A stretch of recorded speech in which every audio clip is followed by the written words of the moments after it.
कारी कारी करिया बादल ऐसने घेर ले आए, तोर माया के बात रे संगी मन में मोर समाए।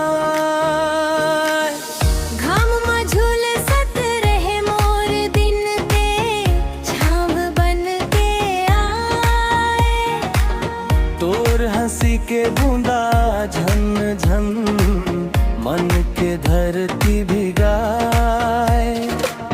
नजर मिलाए के जादू कर दे, धीरे धीरे मुस्काए।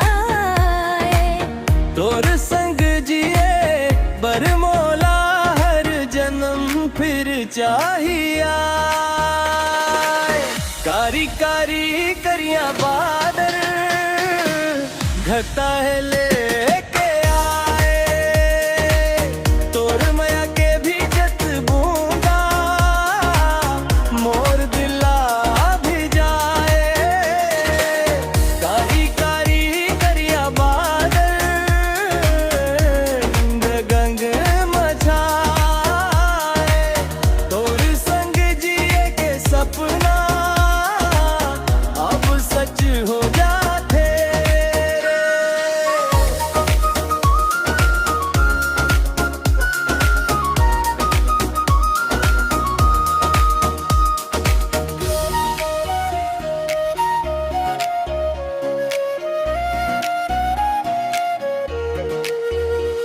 हरे ओ संगीरी माया के रिम झिम्बर सत है, दिल मोर नाचत है।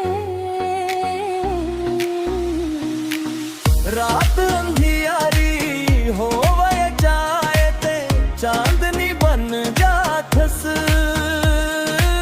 मोर हरेक धड़कत गाते सुर बन गूंजो जाथस। तोर बिना सुना लागे दुनिया तोर संग रंगी।